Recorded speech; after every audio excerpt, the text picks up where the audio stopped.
Am I the asshole for embarrassing my stepmom at dinner after she tried to teach me a lesson about my real mom?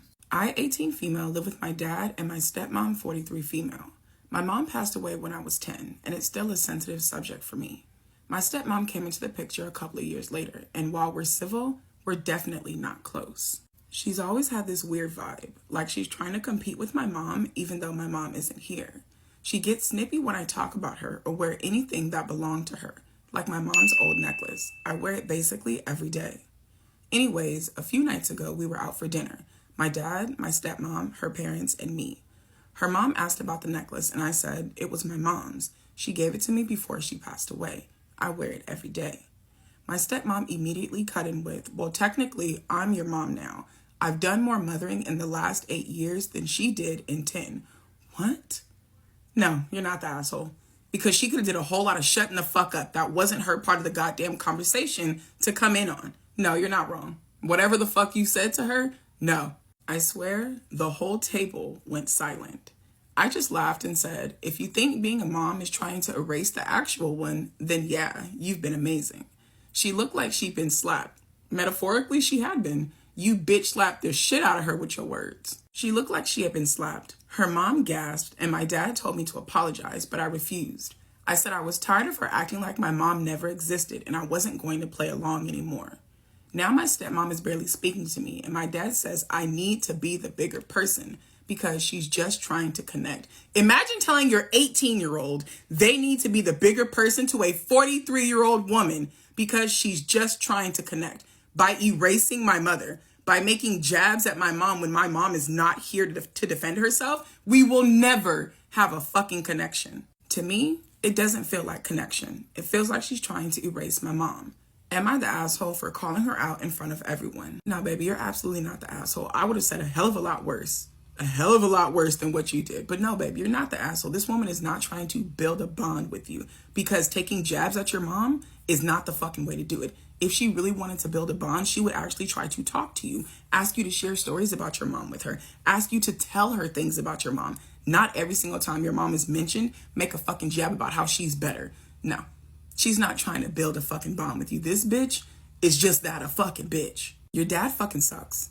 Your dad 100% fucking sucks. A few years after his wife passes away, he immediately finds a replacement and is 100% okay with this bitch coming in, trying to push the memory of your mother out. This bitch coming in trying to pretend as if she is your fucking mom. Your dad fucking sucks. He should be stepping to your fucking defense. He should be going to his wife and backing her the fuck up, shutting her down, letting her know those comments will not fly and it's not okay. Your dad is a fucking failure as a father. No, baby, you're not wrong. Me personally, I would ask my dad, if the roles were reversed and you had been the one to pass away and not mom, would you be so okay with her husband coming in and wanting to completely erase the memory of you, have me refer to them as my dad and no one else? Are you okay with that? I would 100% ask him. I would ask him, since you're so fucking fine with my mom's memory being erased, if it was you, would you fight so strongly for it? Someone left a comment here and it's full of great points, and I would be the asshole if I didn't share it with you guys. This person said, your stepmom isn't trying to build a bond. Building a bond would have been getting to know you and creating something unique between the two of you. That would have taken time, work, and a whole lot of understanding, but your stepmother doesn't want to do that. What she is trying to do is take a shortcut. She wants to take the bond you had with your mom, claim it as her own, and pretend that your mom was never there, all while expecting you to transfer all of the feelings you had for your mom to her. She doesn't want to earn your love, respect, and all the rest. She wants to demand it. Honestly, your dad is selfish. He got a replacement wife and seems to think that you got a replacement mom, but it doesn't work that way. Would he like to be deemed as easily as replaceable as he and his wife seem to think your mom is? He cares more about appeasing his wife than he does about defending his own child and showing some respect to the memory of the mother of his child. If he respects your mom's memory, he should be stepping the hell up and making his wife back off and stop trying to replace her. I absolutely agree with what this person is saying because the stepmom is not interested in actually building her own bond with OP.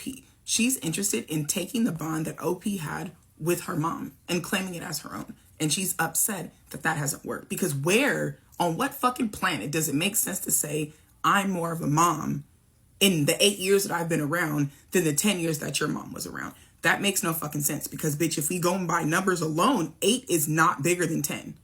We just gonna say that. Also, you didn't carry and birth anybody. So what makes you more of a mom than my actual fucking mother? She's not interested in building a bond. She wants to claim the relationship as her own. Am I the asshole for refusing to take my boss's dog home every night, even though it's just a temporary arrangement? So I, 29 female, work as an admin assistant at a small company, and my boss, who we'll call Greg, 40 male, is the type of man who thinks running things like a family means he can do whatever he wants. A few months ago, Greg adopted a golden retriever named Buddy. Buddy is great. Greg is not. Instead of, adjusting his own life to accommodate his dog, he started bringing Buddy to the office every day, which would be fine, except Greg doesn't actually watch him. Buddy is now a full-time employee. He roams around, eats people's lunch, barks during client calls, and once peed on the office printer. Greg's response? Haha, classic Buddy. Oh, hell no. Like, I love dogs as much as the next person, but there's a time and a fucking place, and while I'm on the phone, eating my goddamn lunch while I'm at work is not the fucking place. Anyways, last week, Greg sent out a company-wide email saying he was looking for a volunteer to take Buddy home at night. Why, you ask? Because, get this, Greg's apartment doesn't allow pets. Well, why the fuck do we have a dog, Greg? Apparently, for the past 2 weeks, my coworker Jessica has been taking Buddy home. Jessica's now moving out of state. Instead of, figuring out a normal solution, Greg just assumed someone else would take over. Absolutely not. Your apartments don't allow you to have a dog. You adopt a dog anyway, and then expect your coworkers to take the dog home at night because you can't have a dog. Greg. I ignored the email, assuming someone higher up would shut this down. Nope. Instead, Greg calls me into his office and hits me with, "So when do you want to start taking Buddy home?" Excuse the fuck out of you? Not would I like to. Not is this something I'd be willing to do. Just when. I'm not taking Buddy home with me. I laughed at him because I genuinely thought he was joking. He was not. When I said no, Greg sighed dramatically and went, "You have a house, right?" Nuh-uh. I'm actually currently living out of my car. Yes, Greg, I do have a house. A house with 2 cats who would rather commit arson than share their space with a golden retriever. I told him that. This man actually rolled his eyes and said, "Can't you just keep them separate?" So he expects you to adjust and move around your life to accommodate his dog, but he's not willing to adjust and move around his life to accommodate his dog. That's fucking insane. The entitlement. Where the fuck do people like this come from? At this point, I was done. I told him, "Greg, I'm not taking home your dog." He looked at me like I had personally unalived Buddy in front of him. He said that he was really disappointed in my lack of teamwork and then started making vague comments about my attitude and how it might affect my future here. Guess what? Some of my coworkers are actually on his side. One of them, who I assume wants to be promoted to assistant to the regional dog sitter, said it wouldn't be that hard. Jessica never complained. You're right. Jessica never complained. You know what the fuck she did? She moved out of state to get away from this man. No, she didn't complain. She relocated. Meanwhile, Greg has started bringing Buddy by my desk multiple times a day and saying things like, "He really likes you. You sure you won't reconsider?" Buddy's now actively staring at me while I type this. My fiance thinks this is the dumbest thing that he's ever heard, and he told me to start looking for a new job. But now my coworkers are acting like I kicked Buddy into oncoming traffic, and Greg is giving me a disappointed dad vibes every time I walk into the break room. So Reddit, am I the asshole, or has my workplace completely lost its mind? No, baby, you're absolutely not the asshole. Your workplace has 100% lost their fucking minds, and I second your fiance's motion. I think it's time to find another job, because what the fuck even is this? What is this? Who does this? Who adopts a fucking dog, unable to care for the fucking, like literally not even unable to care for it because you can't afford it. You're unable to care for the dog because you literally have nowhere to take it. Who the fuck adopts a dog and then expects other people to take care of the fucking dog? Why did we adopt the dog in the first place, Greggy? Why are we even here? Girl, this is insane. Absolutely fucking hilarious, but this is fucking insane. Greg is absolutely fucking ridiculous, and if there are higher ups, I would still bring this to them, whether they're ignoring the emails and if they've seen them or not. I would still bring this up to them because at this point it's fucking harassment. You're bringing your dog by my desk multiple times a day, interrupting my work, interrupting my job to tell me how much your fucking dog likes me. That's not what I'm getting fucking paid for. I'm not being paid to babysit your goddamn dog. This does not fit within my work requirements, what I'm supposed to be doing, the duties that I agreed to do when I signed on to fucking work here. Absolutely the fuck not. Also, now that I think about it, I think Jessica didn't really even move out of state. I feel like she just got a different job because she wanted to get the fuck away from Greggy and goddamn Buddy. She just couldn't handle it. And she was like, you know what?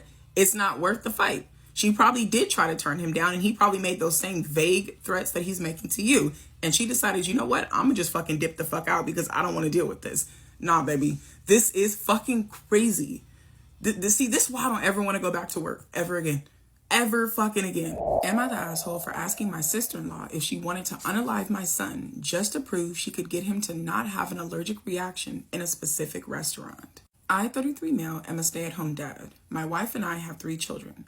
Cal 7, Tilly 4, and Ro 18 months. Cal is close in age with 2 of his cousins, aka my sister-in-law's kids. One is in the same grade and class at school as him, and the other is just a year older. My sister-in-law typically takes her kids out to eat after school on Fridays. She takes them window shopping and to an arcade. My wife and I let him go one time, and at the time, my sister-in-law said she didn't really know where they'd end up eating. We asked her to avoid a specific restaurant for Cal's sake. He has nut allergies and has different levels of reactions depending on his closeness to them. This particular restaurant uses nuts in basically everything and uses a lot of nut oils while cooking. We went there as a family once, a little over a year ago for the first time, after being told they took allergies very seriously. They had substations and they had very good standards for keeping allergens away from the meals when needed. But the exposure while we were there still caused a reaction. We left without eating because it wasn't worth it. We explained all of this to my sister-in-law, but she still took them there and said that she was extra careful, but he ended up being sick while there as a result of the allergy. No, you're not the asshole. Because what else are you supposed to fucking do? You told her we've been there. We have been to this restaurant, and the fact that he was in the restaurant was enough for him to have an allergic reaction. No, she still fucking took your kid there. I would never allow her to go anywhere with my kid. Ever fucking again. It wasn't anaphylaxis, but it angered both my wife and myself. My sister-in-law apologized and said she truly didn't see it being a big issue. My wife told her sister that we had already explained that we'd gone there and he'd had a reaction. My sister-in-law said she figured she could take extra precautions. My wife told her sister she should have accepted the fact that we didn't want him there and found somewhere else or not taken him at all. Turns out my sister-in-law and her kids always go to this restaurant. They know they'll end up there even though she often asks about 4 or 5 other places nearby. This is why I don't want my son to join them on Fridays for their Friday expeditions. My sister-in-law told me she wants to start taking Cal again and that her kids love it. Since they're all close in age, it just makes sense. I told her that I couldn't allow it because I know where she takes them to eat and that it's not safe for Cal. She argued they could end up somewhere else and that she learned her lesson. Obviously, you haven't. You haven't. Because I told you it was going to make my boy sick. You took him anyway, and my boy ended up fucking sick. Now you're asking to take him again, and I tell you no, because I know where you're going to eat. And your response is, we could end up somewhere else. Not that we will go eat somewhere else. We could possibly end up somewhere else, meaning there's a possibility you're still going to take my motherfucking son to the very fucking restaurant that's going to make him sick. Bitch, no. I asked her if that meant 100% she wouldn't go to that restaurant or order food from there. She said that she didn't have to. Why can't you just say no and commit to the fucking no? You want your nephew to come hang out with your kids so motherfucking bad, but you're not willing to keep him safe while he's with you. I don't fucking understand. I told my sister-in-law that wasn't a definitive confirmation that she's avoiding it. My sister-in-law talked to my wife about it, and my wife agreed with me. My sister-in-law said that we're denying the kids precious cousin time and that Cal would be well taken care of. Says the person who will not tell his parents, no, I'm not going to take him to the very restaurant that will make him sick. How is he going to be taken care of when you've already taken my boy somewhere that made him fucking sick after we explicitly asked you not to? We told her the safety of our son is number 1. My sister-in-law said that I didn't give her a second chance to prove that she had learned. I told her she thought she had learned how to avoid it last time as well. I said, we don't have a lot of rules for taking out our kids, but the health and safety aspect is something I won't ignore. I told her that she could have always taken him for the window shopping and for the arcade, and then dropped him home if she wanted time, but safely. She said she would have felt like a monster leaving him out of the meal, and she could figure out a way to make everyone safe and happy. You would feel like a monster leaving your nephew out of a meal, but you don't feel like a monster not being able to confirm you will not take him where he's going to be sick. Bitch, are you serious? I just told her I didn't trust her to avoid that place, and she wasn't winning my trust on that with anything. I asked her if she wanted to unalive Cal just to prove that she could take him there without a reaction while we can't. She called me a bastard and said I was making it sound significantly worse than it is, that all she wanted was to include him and she was willing to find a way. You don't have to find a way. You just have to not expose him to his allergens. I don't understand. I don't fucking understand. She said I was basically calling her an evil monster and that it wasn't fair. She tried to complain to my wife about what I said, but my wife backed me up and told her that she wasn't reassuring us well and she had the same concerns. My sister-in-law complained to her husband next, and what the fuck is that supposed to do?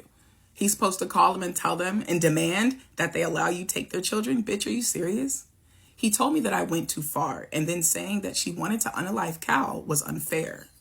Maybe it was, but since she ignored the concerns we had and the past 2 incidents at the restaurant, I can't stop wondering how serious she's taking this. So am I the asshole? Absolutely not. You're not fucking wrong for not wanting to allow your sister-in-law to take your son out ever fucking again. Because before she took him out, you told her, do not go to this specific restaurant because we know for a fact it will trigger his allergies and he will have a reaction. She thought that she would take enough precautions that she didn't need to listen to his parents and she could do whatever the fuck she wanted to do. And what happened? He had a reaction. Why? Because the building is literally full of his fucking allergens. No, she does not give a damn about the safety of your son because she will not tell you, no, I will not take your son to this fucking restaurant. She can't commit to not taking your son to the one place that you've asked her not to. She is hell bent on trying to prove that she can take your son there and he not have a reaction. You know what the fuck is going to end up happening? She's going to trigger a reaction so goddamn bad that nothing's going to be able to stop it. And you're going to lose your fucking kid. I don't want to be the person to put that in the atmosphere, but it needs to be fucking said. It needs to be said. She is hell bent on proving you wrong. I would never allow her to be around my kid ever again because I'm not going to put it past her to not give him something to prove that it wasn't the allergens in the building that was setting him off.